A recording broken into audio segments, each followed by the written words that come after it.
Hello everyone and I welcome you all to education leopard. दोस्तों, आज हम बहुत ही इंपॉर्टेंट टॉपिक करने जा रहे हैं इंग्लिश टेंसेस के अंदर, जो टॉपिक बहुत ही देर से पेंडिंग था और जिसके लिए बहुत ही ज़्यादा डिमांडिंग भी था ये। दोस्तों, future tense we were left with, तो आज हम फ्यूचर टेंस करने वाले हैं। हम सभी को पता है कि एक टेंस के अंदर सेंटेंसेस 4 तरह के होते हैं: positive, negative, interrogative and negative plus interrogative. और फ्यूचर टेंस के अंदर सिंपल इंडेफिनिट, जिसको हम बोल देते हैं कॉन्टिन्यूस, परफेक्ट और परफेक्ट कॉन्टिन्यूस। अब दोस्तों, फ्यूचर टेंस के बारे में एक बहुत ही इंपॉर्टेंट चीज़ क्या है कि हमें ये चीज़ समझनी पड़ेगी कि जो सब्जेक्ट है यहाँ पे वो सिंगुलर या प्लूरल वाला कोई फंडा नहीं होता।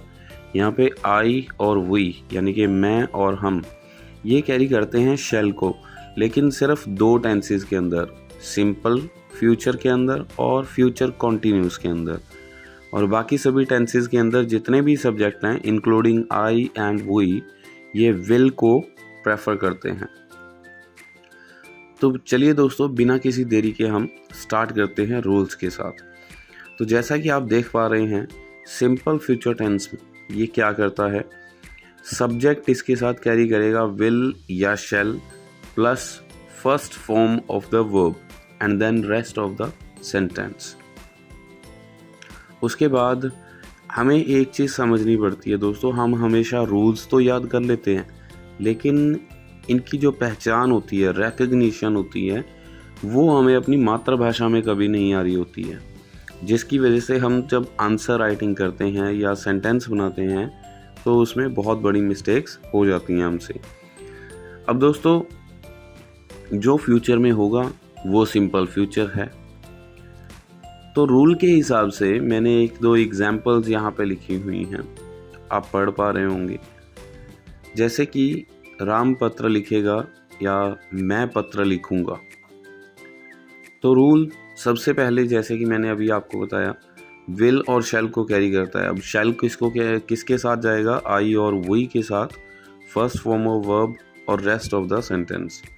You, they, he, she, it, नाम या फिर कई सारे नाम, अगर कोई भी सब्जेक्ट इनमें से आता है तो ये कैरी करेंगे विल को और first form of verb they will be followed by. जैसे कि राम पत्र लिखेगा, Ram will write a letter. मैं पत्र लिखूंगा, I shall write a letter. Now negative sentence की ओर चलते हैं। नेगेटिव में होगा क्या दोस्तों? कोई बड़ा चेंज नहीं है, बस हेल्पिंग वर्ब के साथ क्या आ जाएगा? नॉट। ये हमें पहले ही पता है, हम पिछली वीडियोस के अंदर प्रेजेंट और पास्ट टेंस के अंदर नेगेटिव सेंटेंसेस को कर चुके हैं। तो यहाँ पे होगा क्या? हेल्पिंग वर्ब कैरी करेगा नॉट को। जैसे कि शेल के साथ शेल नॉट हो जाएगा, विल नॉट बन जाएगा। तो राम पत्र नहीं लिखेगा and it will be translated into English as Ram will not write a letter. मैं पत्र नहीं लिखूंगा, I shall not write a letter. अब दोस्तों, आप यहाँ पे देख पा रहे होंगे कि मैंने एग्जाम्पल में जो आई वाला है वहाँ पे अ और द दोनों लिखे हैं। दोस्तों, अगर तो लेटर के बारे में बात हो रही है कि जो एक स्पेसिफिक लेटर है जिसके बारे में पता है, क्योंकि यहाँ पे आई, जब मैं कोई काम करता हूँ, फर्स्ट पर्सन नैरेटिव होता है, तो मुझे पता है कि मैं किस डेफिनेट लेटर की बात कर रहा हूँ, इसीलिए मैंने यहाँ पे द का ऑप्शन रखा है। सो इंटेरोगेटिव यानी कि प्रश्नवाचक सेंटेंस जब आएंगे तब हमने क्या करना है? वी ऑल नो, किसी भी प्रश्नवाचक के अंदर यानी कि इंटेरोगेटिव सेंटेंस के अंदर उस टेंस का हेल्पिंग वर्ब सबसे पहले आता है।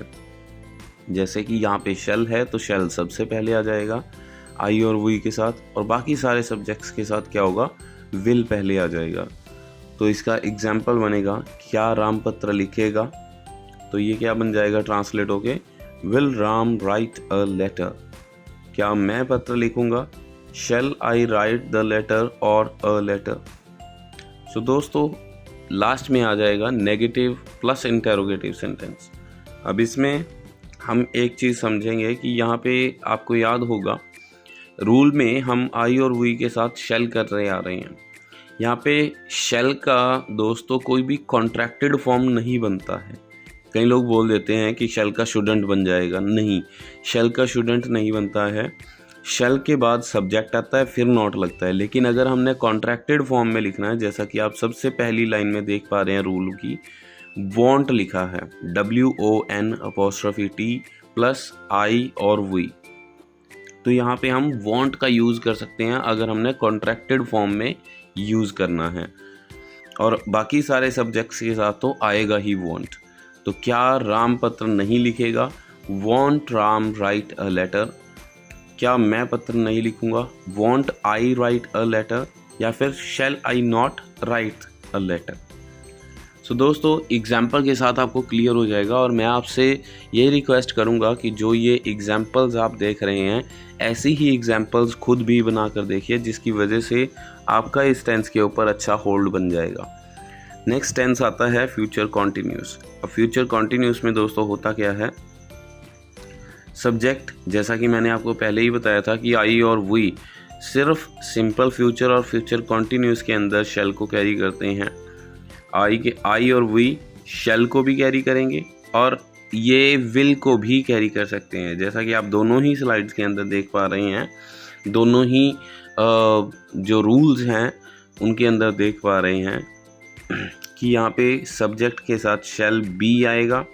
बी हमें पता है कि बी होता है एग्जिस्टेंस का रूप। अब जो फ्यूचर में एग्जिस्टेंस लेगा वो शैल के साथ या विल के साथ बी को कैरी करेगा हमेशा। तो दोस्तों, आई और वी के साथ पहले आ जाएगा शैल बी और first form of verb followed by ING। क्योंकि ये कॉन्टिन्यूस है तो कॉन्टिन्यूटी में हमेशा क्या आएगा, ING रहेगा ही रहेगा। उसके बाद हमारा बाकी का सेंटेंस का हिस्सा होता है। देन बाकी सारे सब्जेक्ट्स के साथ, जैसे कि यू, ही, शी, इट, दे, या फिर नेम्स, कोई भी नेम्स हो सकते हैं, उनके साथ क्या आएगा, विल बी और first form of verb followed by ING and rest of the sentence. So Surya Delhi जा रहा होगा, Surya will be going to Delhi. Neha Delhi जा रही होगी, Neha will be going to Delhi. हम अपना काम कर रहे होंगे, we shall be doing a work. So दोस्तों, आपको एग्जाम्पल के साथ ये क्लियर हो गया होगा। नेगेटिव सेंटेंस की ओर चलते हैं। नेगेटिव सेंटेंस में क्या होगा, जो शैल बी था पॉजिटिव के अंदर या विल बी था पॉजिटिव के अंदर, वो क्या बन जाएगा, शैल नॉट बी और विल नॉट बी। रूल आपके सामने है, आप इसका स्क्रीनशॉट ले सकते हैं। सो कि इसके लिए आपको आपको स्पेसिफिकली अलग से दिमाग नहीं लगा के बैठना पड़ेगा कि हाँ मैंने रूल सारे लिखने हैं, किसी बुक में देखने की ज़रूरत नहीं पड़ेगी। आप इनका स्क्रीनशॉट ले सकते हैं और उसके बाद आप अपने नोट्स बना सकते हैं। सो यहाँ पे एग्जाम्पल के रूप में मैंने लिखा है, सूर्य दिल्ली नहीं जा रहा होगा, Surya will not be going to Delhi. Neha Delhi नहीं जा रही होगी, Neha will not be going to Delhi. हम अपना काम नहीं कर रहे होंगे, we shall not be doing our work. So अब हम चलते हैं इंटेरोगेटिव सेंटेंस की ओर। इंटेरोगेटिव में अगेन वही होगा, शैल और विल सबसे पहले आ जाएंगे क्योंकि ये हेल्पिंग वर्ब हैं, और जो हमारा बी है वो आएगा सब्जेक्ट के बाद, जैसे आई और वी के बाद, और बाकी सारे सब्जेक्ट्स हैं उनके बाद बी आएगा। आगे वही first form of verb followed by ING, जो कि कॉन्टिन्यूटी की पहचान है, और रेस्ट ऑफ द सेंटेंस। क्या सूर्य दिल्ली जा रहा होगा, will Surya be going to Delhi. क्या नेहा दिल्ली जा रही होगी, will Neha be going to Delhi. क्या हम अपना काम कर रहे होंगे, shall we be doing our work.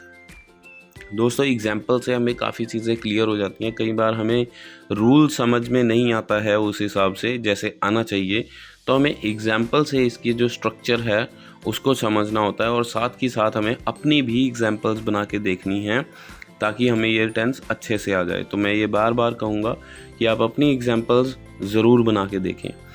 Then उसके बाद आता है दोस्तों नेगेटिव प्लस इंटेरोगेटिव सेंटेंस। इसके अंदर आई और we, shall plus subject, not plus be plus first form of verb followed by ING and rest of the sentence.